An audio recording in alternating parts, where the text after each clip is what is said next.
TalkShoe. Recorded live.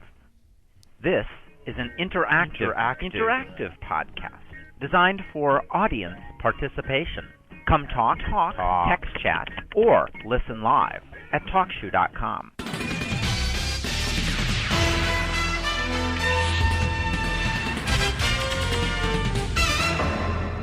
Hey everybody, and welcome back to another episode of the podcast Answer Man. My name is Cliff Ravenscraft, and I am the producer of the Generally Speaking Podcast Network, and also a podcast consultant.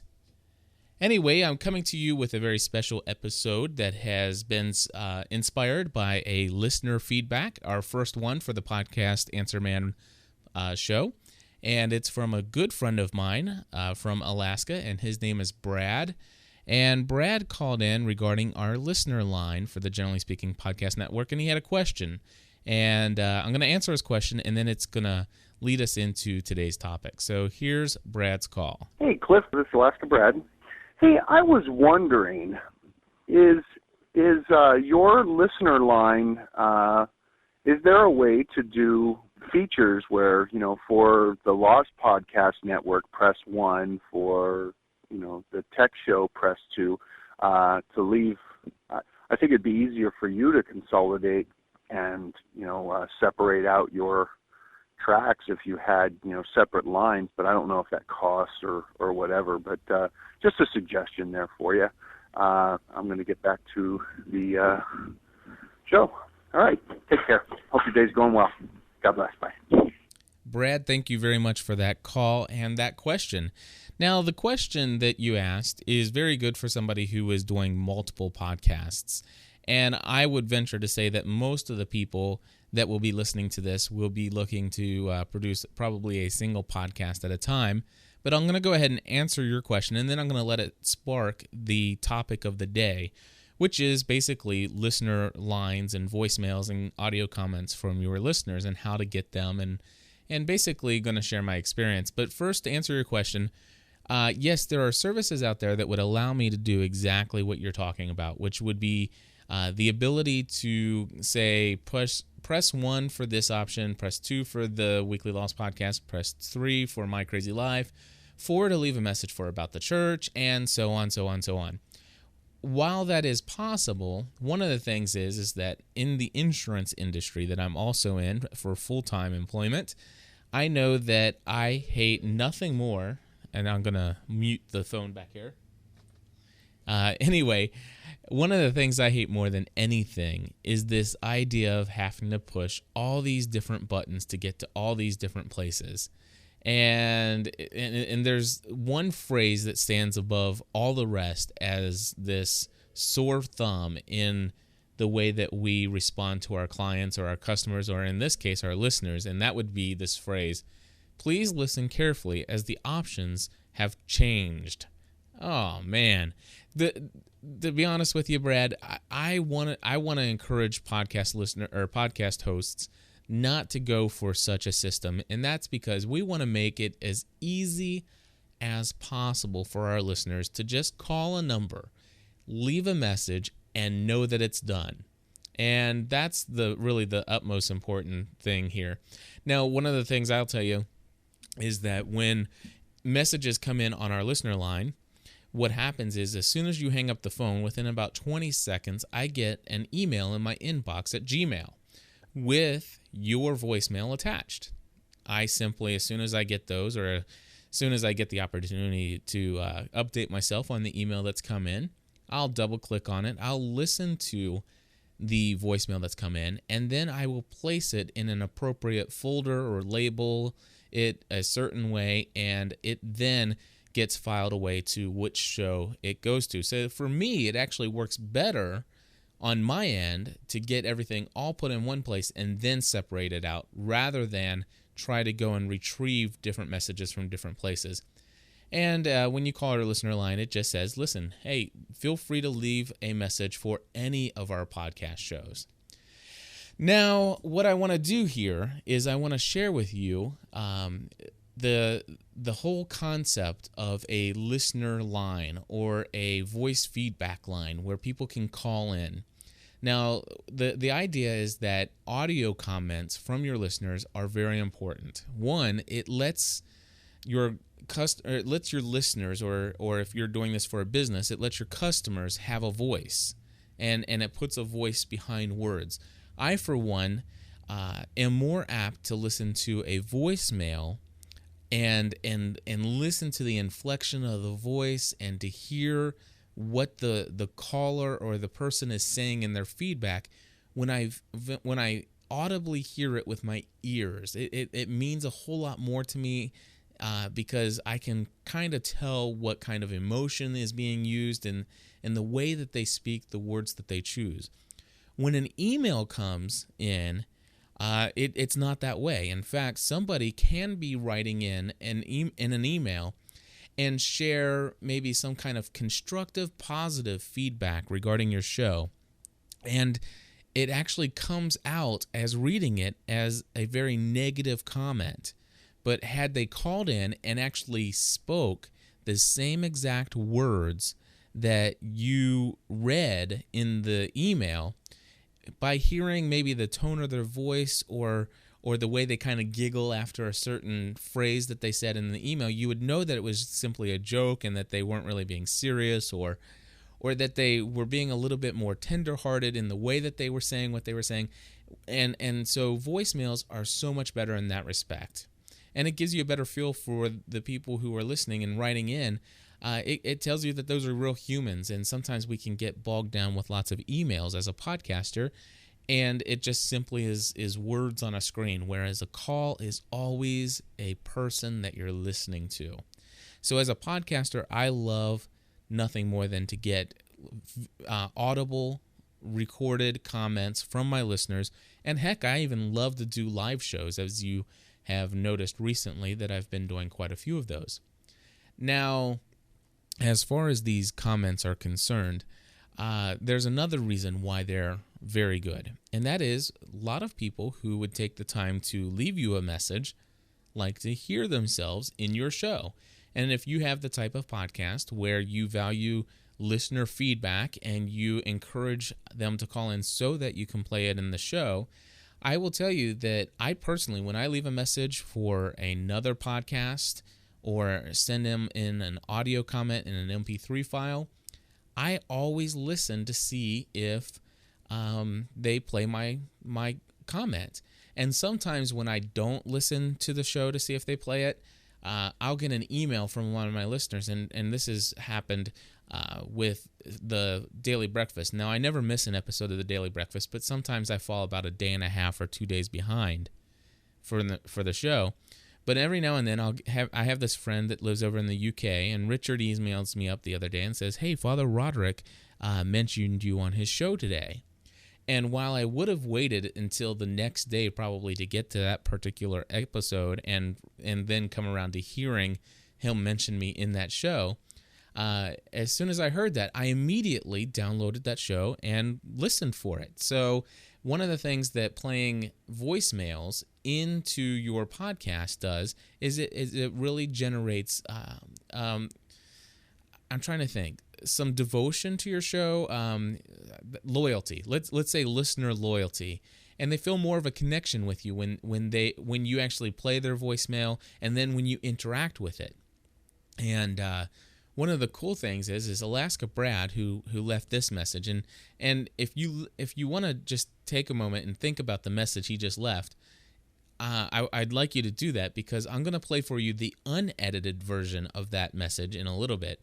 But Alaska Brad's called in so many times that I felt like I've gotten to know him, because I would play his messages, and my wife and I on our Weekly Lost podcast, we would respond to those messages, and we would be like talking with him. And I'll never forget the day that I actually physically called him on his cell phone while he was at work one day. And since then, he and I have talked a couple times on the phone, and we're becoming pretty decent friends. And I think it's extremely cool. And that would have probably never happened if I would have just limited myself to having Brad contact me via email only. In fact, I've never really, via email, have established communications with somebody in such a way that I felt that it was okay to ask for their phone number and call them. But through this means, it's definitely been a relationship that's been built over time through a number of voicemail feedbacks, and that's how it all worked out. So anyway, I played Brad's call, and I want to give you a little history of my experience with listener voicemails. These are basically ways of getting a phone number out on the internet that you can give out as your personal number for your listener line.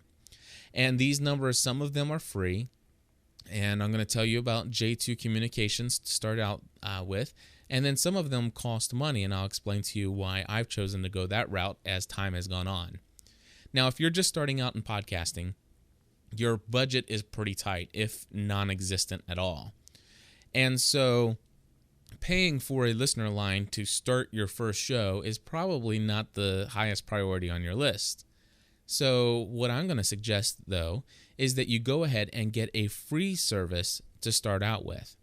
Now, I started out free with J2 Communications, and now you can find J2 Communications at simply j2.com.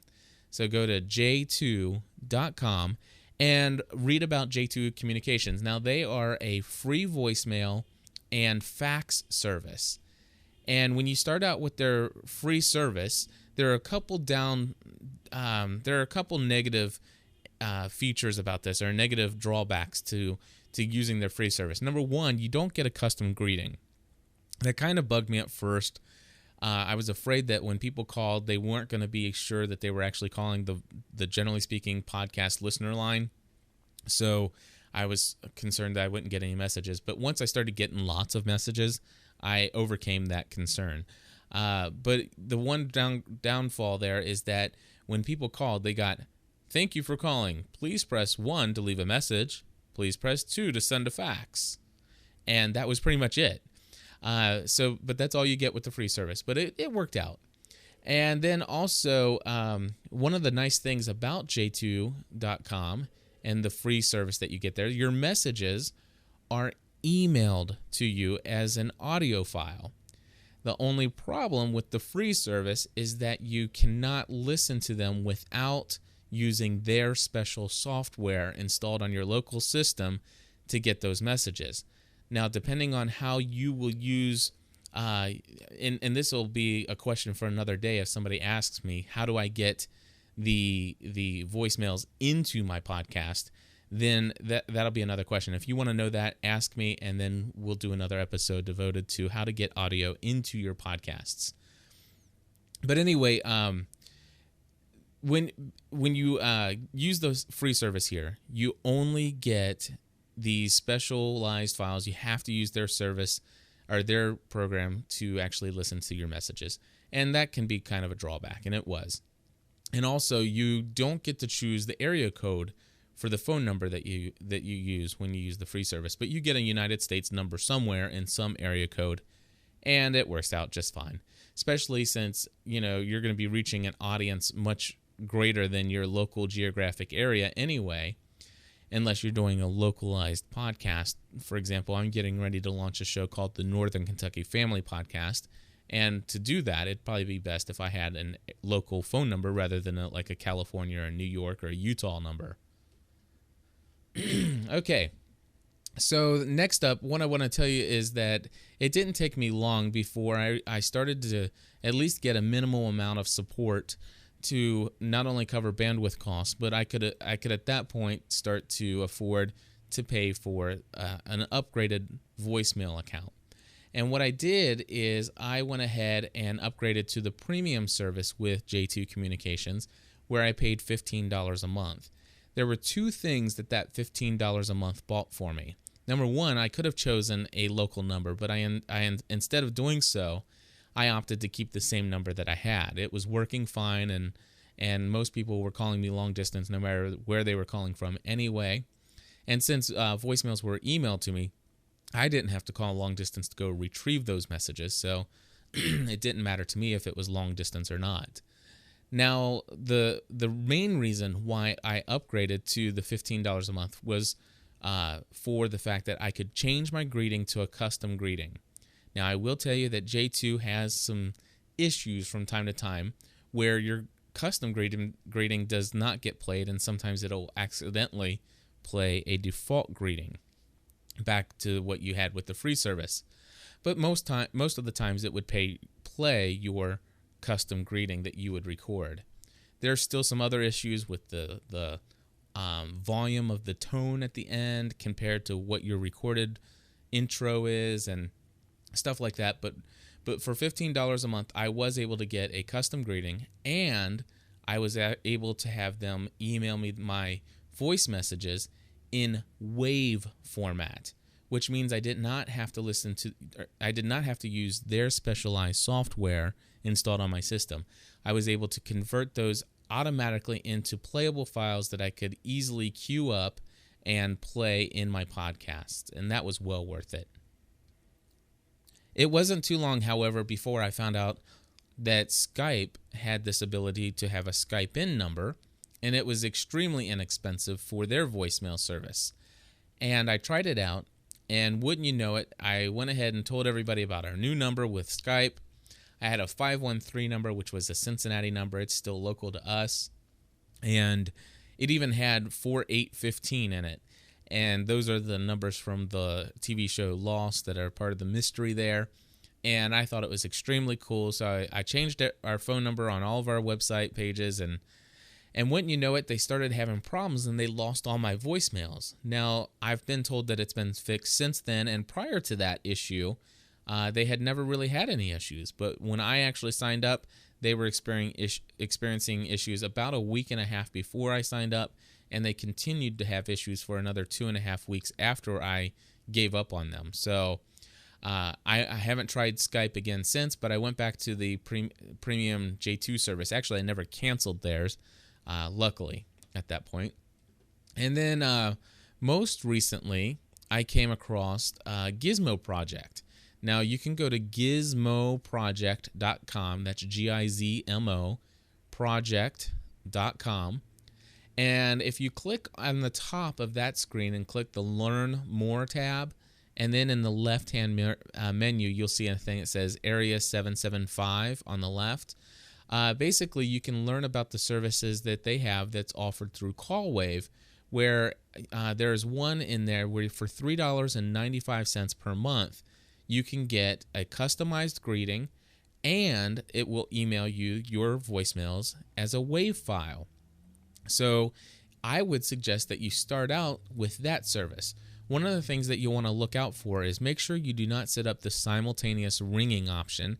And if you use Gizmo Project as a service like Skype, make sure you don't answer the calls that come in when people actually call your listener line, because you could pay up to $1 for each time you take a call. So that's not good. The main problem I had with Gizmo Project's CallWave service is that it always tries to ring your Gizmo account first, and it waits about 4 or 5 rings before it actually goes to voicemail. I didn't like that.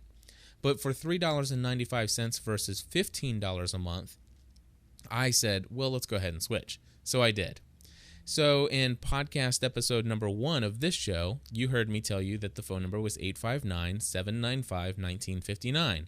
However, I was careful to say it's subject to change. And I knew it was going to be subject to change because of a new service I found. This new service is with Broadvoice, broadvoice.com. And basically, this is a broadband voice over IP service that you hook into your high-speed internet access at home or work or wherever you're at. And it gives you the ability with what I've got right now. I have the $19.95 per month plan, which is the World Unlimited plan. I can call up to 21 countries, anywhere in those 21 countries, with unlimited number of minutes, which is very nice. Now that I have an international audience, I can actually talk to my listeners in Australia, Scotland, Ireland, Sweden, the Netherlands, Germany, Canada. All of these places I can call without any limit on the number of minutes that I talk, and it doesn't cost anything extra. And so for about $5 more a month than what I was paying for J2, I get that. It's actually a telephone service using the broadband internet connection that I have. Kind of like Vonage, I guess, is the big commercial player in that field. And so it works very nicely. Now, the thing is my wife and I canceled our home telephone service a long time ago. And when we did that, we got cell phone plans which have unlimited incoming calls. Because we have unlimited incoming calls on our Nextel phones, we decided we did not need this telephone number that was associated with BroadVoice. We just wanted it to be able to use to call out when we wanted to make telephone calls out to other people from our home. And so what that means is that since I already have this telephone number, and since I have every premium service that a telephone company offers available through BroadVoice included in my package, I decided that I am going to now go ahead and switch my voicemail listener line for Generally Speaking over to BroadVoice. Now, here's the nice thing. It sends my messages to my email in the form of a WAV file, not to mention the fact that I get caller ID, so I get the phone number and sometimes even the name associated with that phone number in the email with the message, which is kind of nifty. And not only do I get that, but the voicemail, it has an option that's called Do Not Disturb. And that means that I can set the voicemail number to, as soon as you dial the number, it does not even ring the house. It goes straight to voicemail even before the first ring. So in fact, you can try it out now and call 859-795-4057, and it'll go to our Generally Speaking listener line. That is going to be our listener line from this point forward for as long as I can possibly hope to have a listener line. Now, we had our original one with J2 for almost 10 and a half months or 11 months, and so I'm not too overly concerned. Excuse me. However, I do hate the fact that I've changed it twice within the same month. But our listeners are pretty resilient, and we have some good loyalty out there, and I think that they'll adjust well, especially when they understand why I did it. So basically, those are the experiences that I have. I've went from the free J2 service, then I tried the Skype, which I understand Skype would work better now than it did for me previously. I tried that Gizmo project through their Area 775, and I am now currently using BroadVoice. Now, if you are really serious about a listener line and you'd go and try this BroadVoice out, I'll ask that you use my telephone number as a referral, and for anybody that signs up, I get 1 free month of service for each referral that I give out there. So if you sign up for BroadVoice, you do have to buy a telephone interface device for your house, but it's neat. It's a little tiny box. It plugs into your router at home with your high-speed internet access, and then you can actually plug in a telephone line into the back of this box and plug it into any outlet in your house, and then every outlet in your house then works just like a regular telephone. It is totally awesome. So if you do sign up for that service, when you sign up, it'll say, how did you hear about us? And it'll ask you if you got a referral to put in a phone number of the person who referred you, and it would be 859-795-4057. All right. So that's my experience. Now, basically, there are a lot of other voicemail services out there, and I want to caution you, if you're going to use a free service, I would go ahead and use J2 Voice. I've heard some of the other ones that other podcasters have used for phone numbers to get their voicemails from their listeners, and some of those sound really awful. In fact, some of the calls that came in under J2 Communication sounded awful, and I had to edit them, and we'll talk about that in another podcast episode. But J2 really works nicely. However, if you're ever getting to the point where you want to upgrade, I would either pay for the I would actually suggest the $3.95 a month one through Gizmo Project, their Area 775 number. And that's as long as you don't mind if it waits 5 rings for them to pick up and answer the voicemail. And I would definitely suggest Broad Voice if you are at the level of podcasting where you can afford I think it's $23.45 per month after taxes. So, and then having the ability to call to 21 countries is simply amazing. So that's pretty cool. Now, if you're just starting out, there are other ways to get audio feedback from your podcast listeners. Now, and even without a phone. I'm not going to go into those into detail. Today was specifically listener voicemail lines. However, I'll just briefly touch on a couple other ways you can get audio feedback from your listeners. One is you can have them record an MP3 or a WAV file and email it to you. Another way is Skype voicemail. If you sign up to have their voicemail service through Skype, you can have them, as long as they have Skype, they can leave a voicemail for you for free. Or if you use the Skype in number, they can call you, and that's like I said, we've already covered that. Google Talk chat client, it supposedly now has voicemail set up in it, so people can leave you a message and it gets emailed to you. I haven't tried that yet, but the person leaving a message would also have to have Google Talk to be able to do that. Another service out there, a very good one that I do have some experience with, is MyChingo, and that's found at mychingo.com. That's MyChingo.com. Now, MyChingo is very nice in that it's a free service for up to 2-minute limit for recording for your listeners, and they have a paid service where you can get a 30-minute limit. Now, what you do is you put this little code in your website design, your website layout, and for example, I had mine in the menu on my web page, and it puts a little box in there, and it just says, click here to leave a message, and they click that button, it pulls up a little flash thing, and as long as they have a microphone, they can hit record, and it'll leave a message, and they can play it back, make sure they like it, they can start over and re-record or whatever, and then they can hit submit, and then it gets emailed to you. And some other cool things is it puts out an RSS feed and stuff like that. But you can actually start a podcast using MyChingo. And if anybody's interested in the idea behind a MyChingo podcast, let me know, and perhaps I'll do a podcast episode to that. But it's a pretty nice service. I don't use it but anymore. I don't know why I don't, to be honest with you, but I just haven't. So maybe in the future I'll put it back up. But right now, most of my listeners will go ahead and just call our listener line. But the nice thing about MyChingo is that anybody with a microphone anywhere in the world can leave a message for free. And so perhaps I need to think about and consider putting that back into my web design somewhere, maybe a separate page for it. How to get voicemail, all these audio comments into your podcast? Well, we'll talk about that in another episode.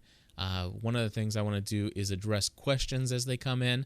So if that's something that you have a question about how to do that, then email me, or better yet, give me a call on my listener line at area code 859-795-4057. And that number is not subject to change, hopefully. I plan on keeping it. And basically, that's all I'm going to cover there. The one thing I do want to mention to you about voicemails, and it is important that you probably learn how to edit these calls.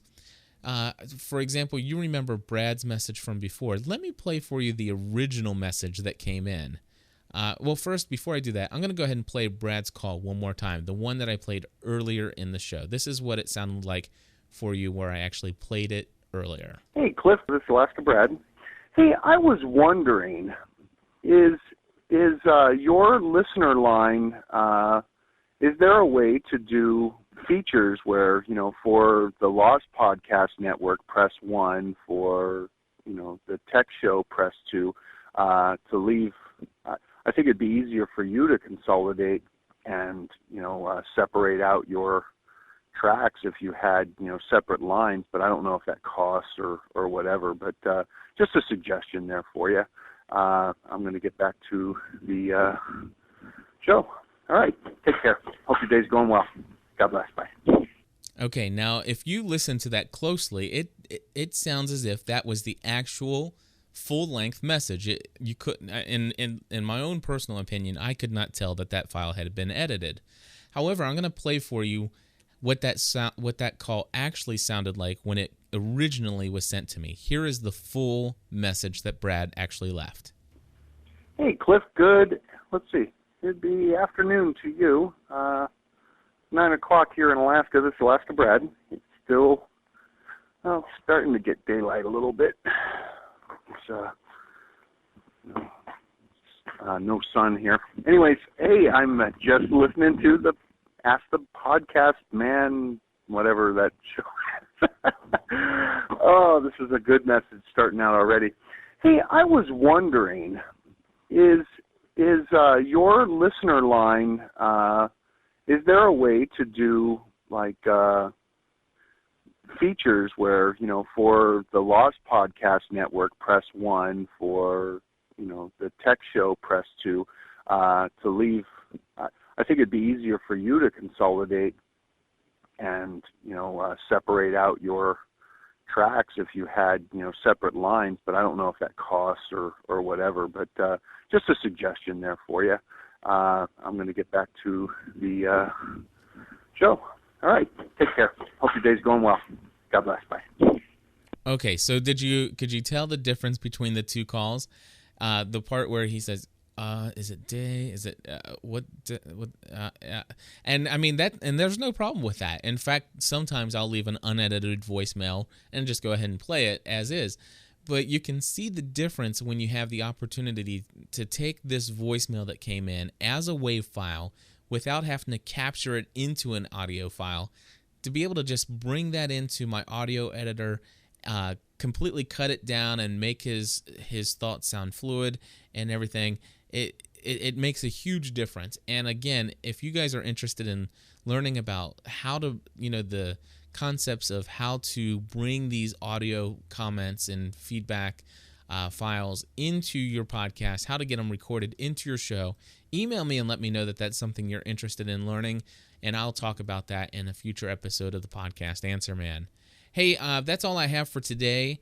The important thing I want to mention here is that listeners and who actually write in and call in, they do enjoy hearing their names or their voices mentioned in the show and put into the show, and it does build some loyalty among your listeners.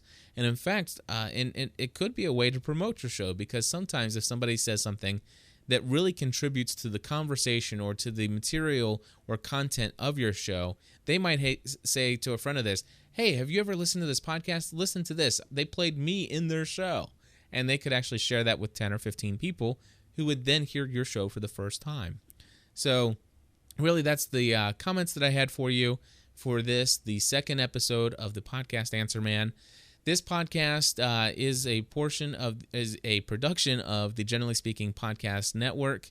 You can find us on the web at generallyspeakingpodcast.com, or just go to Google and type in the phrase Generally Speaking and find out what happens there. Pretty nifty. Anyway, I want to let you know that if you are thinking about starting a podcast and you have no idea what to do, I am available for podcast consulting now. And if you are interested in finding out what my rates are for one-on-one podcast consulting, just give me an email at cliff@ravenscraft.org. That's Cliff, C-L-I-F-F, at ravenscraft.org. That's ravenscraft.org. And I would be glad to talk with you about working out an arrangement where I can help you get started in your own podcast, for either your own personal use, your business use, or maybe even for ministry. And with that, that's the end of this show. Thanks for listening, and I hope to hear from you soon. God bless and have a great day.